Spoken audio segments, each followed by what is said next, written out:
Waheguru Ji Ka Khalsa, Waheguru Ji Ki Fateh. Before I begin, I would like to thank the organizers of this important seminar for inviting me. And I apologize if I cannot join you in person on this very important occasion. The title of my paper is Bhai Avtar Singh and the Dhrupad Heritage of Gurbani Sangeet. Thank you. Born in the undivided Punjab on January 8, 1926, Shiromani Ragi Bhai Sahib Bhai Avtar Singh carried Gurbani Kirtan into the 21st century, leaving a vital track of the oral Sikh heritage through recordings and through the notation of 492 compositions from the pre-modern tradition that he had inherited from his father, the renowned Kirtaniya Bhai Jwala Singh of Saidpur, Tatatiba, Kapurthala. Bhai Avtar Singh maintained that he and his elder brother Bhai Sahib Bhai Gurcharan Singh were of the 11th generation in a lineage of Kirtaniye dating back to the time of the 5th Guru Arjan. According to their grandnephew Bhai Baldeep Singh, their family history extends further back to Bhai Sardarni Singh, who was a close disciple of Guru Nanak and was one of the 22 manji bearers endowed by the third Guru, Amar Das. To Bhai Sardarni are also attributed the stewardship of the first Dharamsal, founded by Guru Nanak in 1521 at Kartarpur Sahib, and the construction of the Baoli at Goindwal.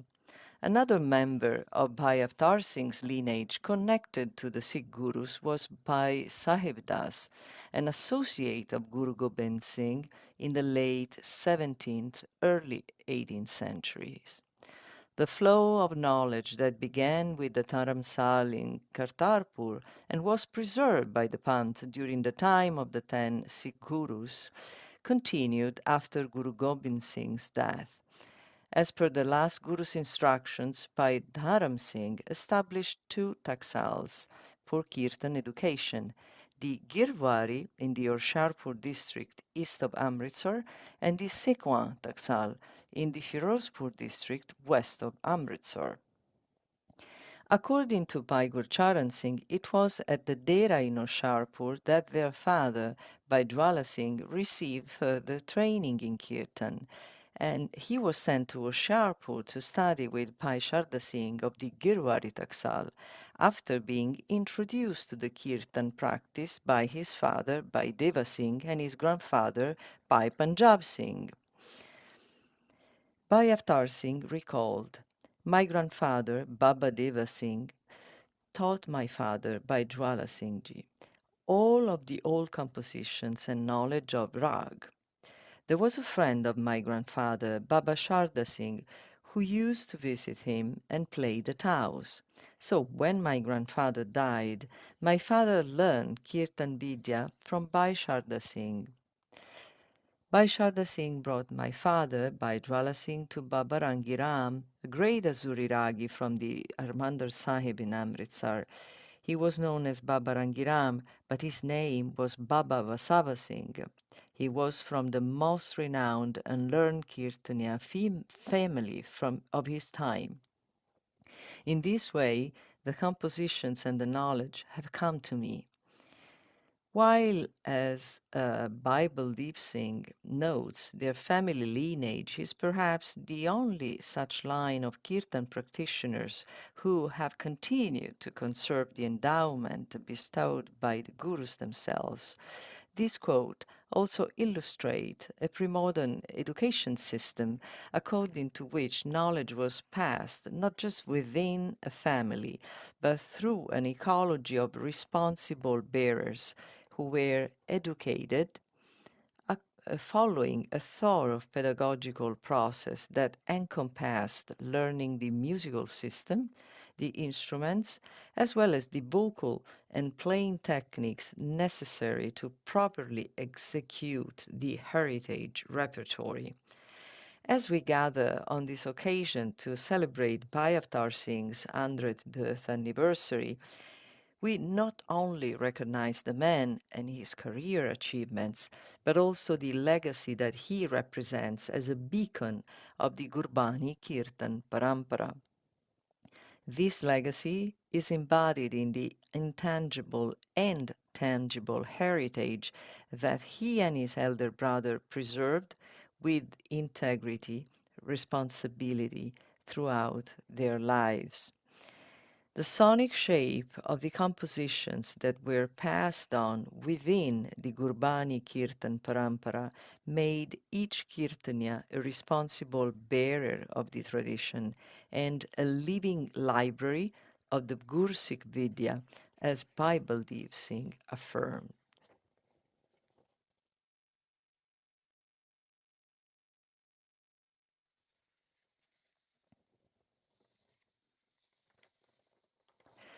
From the musicological perspective,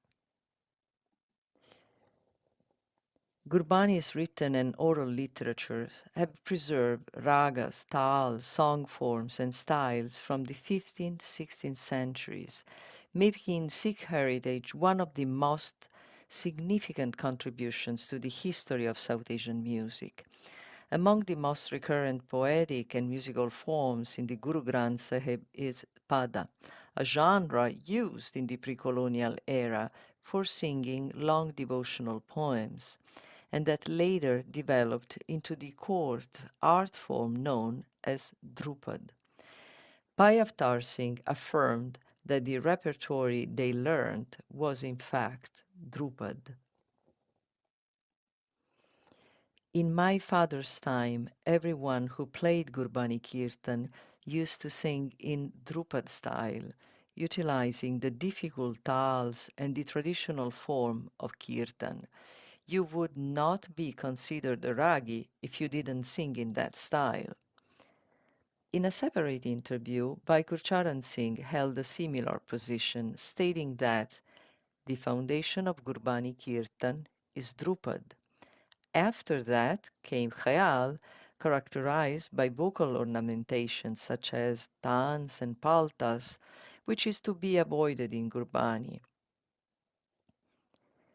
This intangible aspect is strictly connected to the tangible one. By tangible heritage, we refer to the instruments used to accompany kirtan in the Puratan traditional Drupad form. These instruments were the pakavaj, the Jori pakavaj, the rabab, saranda, and as Bhai Avtar Singh recalled from his childhood, the taus. He was 9 years old when he started learning kirtan from his father, and for 11 years he played the taus with him. These instruments represent the material expression of an era in which Sikh music was not yet influenced by Western culture. The harmonium was introduced at the Sri Harmandir Sahib only in 1920 as a side instrument. As Bhai Gurcharan Singh recalled in an interview, we played the taus and the ruba. I remember that when I used to visit my maternal grandparents in Amritsar, no harmonium was used to perform the Asadivar at the Sri Harmandir Sahib. In the mid 20th century, the partition of Punjab led to the dispersal of people and the knowledge they carried.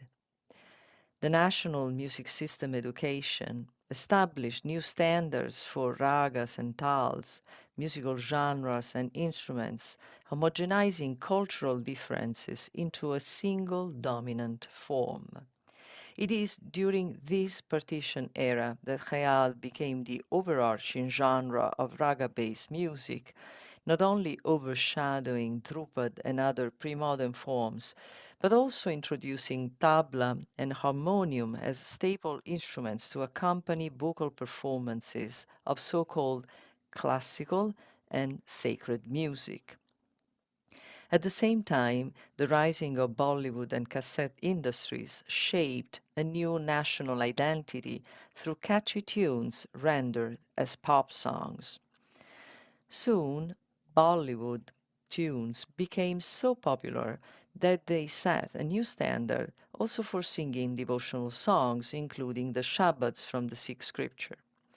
These new standards affected Kirtan practice, creating a new habitus of listening, rooted in the cassette culture, characterized by short, simplified renditions of the Shabbads based on the pop song verse chorus structure that in many cases did not reflect the original poetic form.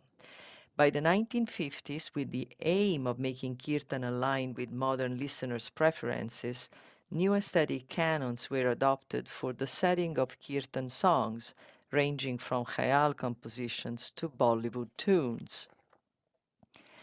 It was at this time that Bhai Avtar Singh and his elder brother started their first jata, facing the challenge of singing traditional dhrupad-based compositions that they learned from their father in a new completely context of Kirtan Seva that was dictated by the Sangat's preferences and the rising musical Kirtan market. As Bhai Avtar Singh recalled, on January 15, 1954, my brother Bhai Gurcharan Singh and I moved from Punjab to Delhi to join the employment of the Delhi Gurbara Management Committee and do kirtan at Gurbara Shisganj Sahib. When we were in Punjab, we were free to sing in the traditional style, and there was no limitation as to how long we could sing. But when we came to Delhi and took our post with the DGMC, there was a particular time slot from this exact time to that exact time, and so we had to change what we played. Similarly, Bhai Gurcharan Singh recalled that after partition, the old generation Ragis were disempowered in their role of custodians of Puratan Shabad rites and were advised to shorten and simplify the repertoire to make it more appealing to the modern Sangat. In his book, Bhai Gurcharan Singh wrote that the main cause is the listeners getting used to listening to film tunes and their intense desire to hear them. And then he continued, if kirtan is listened to in an ordinary way, the blessing would also be halfway. This modern vogue affected the structure of the song, contracting them into the pop format of verse chorus set to small talas as opposed to drupad baddha tals, melodies not based on ragas. Modernity also became audible in the generally faster pace of the compositions, the sound of the instruments, arrangements, the playing techniques, the vocal ornamentations, as well as in the voice culture strongly influenced by the Bollywood singing style. Since its inception, singing and listening was an integral part of Sikh education, but in contemporary culture, kirtan has also become an aesthetic experience centered on the listener's sensory enjoyment. This new aesthetic approach also contributed to disrupting the traditional structure of the kirtan session, at least at the Sri Darbar Sahib, which was once organized in a distinct sequence of song forms, namely Shan, Mangalacharan, Drupad, Partal, Duns, that were meant to guide the Sangha towards a deep contemplative state of the word. In the late 1960s, recognizing the structural and epistemic change that modern khayal and pop song had on the kirtan practice, a committee of scholars and kirtaniye was formed to examine and identify the most authentic body of raga-based heritage compositions from the Darbar Sahib tradition. Led by Professor Taran Singh, the special committee declared that the compositions inherited by the sons of Bhai Jwala Singh represented the most highly regarded heritage songs of the Gurbani Kirtan Parampara. Bhai Avtar Singh, in an interview, affirmed that In these modern days, it is difficult to preserve the Vidya of Gurbani Kirtan. In years past, there were no distractions as there are now, like catchy tunes and the influence of other types of music on Kirtan. In these modern days, we face the problem educating the Sangat. They would say, "We don't understand what you're singing," because they didn't have exposure to the traditional Drupad style of Kirtan. As a result, we simplified some of the compositions so that the people could understand and sing along. But it was always of paramount importance to me that the old reeds, the original compositions, should not be lost in the pressure of times. To this end, my brother, Bhai Gurcharan Singh, and I wrote a book compiling and documenting all the Shabbats passed down through our family in the original compositions. In 1979, Bhai Avtar Singh and Bhai Gurcharan Singh completed 2 volumes titled Gurbani Sangeet Prachin Ratnavali, published by Punjabi University, Patiala. These books include 492 heritage compositions transcribed into Punjabi and Gurmukhi using the syllabic notation system. The Gurbani Sangeet Prachin Rit Ratnavali not only serve as an essential reference of the old generation kirtan repertoire of compositions, ragas, and tals, but they also offer evidence of the original Gursikh musical and pedagogical system that deserves careful analysis. As a Drupad scholar, I noticed that the heritage padas, rags, and tals from the Gurbani Sangeet repertoire are in fact close to the Drupad that is still practiced in some Darbari and Haveli traditions. It is surprising, though, that in the effort to preserve Sikh heritage, these 2 books, containing the original compositions sung by the Sikh Panth for centuries, have not yet been thoroughly studied by Gurbani Kirtan scholars and practitioners, nor recognized by the Sikh Sangats as foundational. I was especially intrigued by the Drupad compositions, which remain unknown outside the Gursikh milieu to this day. I was fortunate to learn them in few instances directly from Bhai Gurcharan Singh, but I mainly learned these compositions from his grandnephew, Bhai Baldeep Singh, who over almost 40 years sang, analyzed, and revived these and had other heritage compositions from the Gurbani Parampara through intensive fieldwork that led him to extend his research beyond his own family legacy. The Sardarni Harbans Kaur Chair in Sikh Musicology, which I'm honored to serve, is today the first academic initiative to establish Gurbani Sangeet classes at a Western university. The course materials include heritage compositions transmitted by Bhai Avtar Singh and Bhai Gurcharan Singh in the Gurbani Sangeet Prachin Rit Ratnavali, and with deep gratitude to them, we pass this knowledge on to future generations of Kirtan scholars and practitioners, thereby helping to shape the next heritage bearers. Thank you very much for your attention. Waheguru Ji Ka Khalsa, Waheguru Ji Ki Fateh.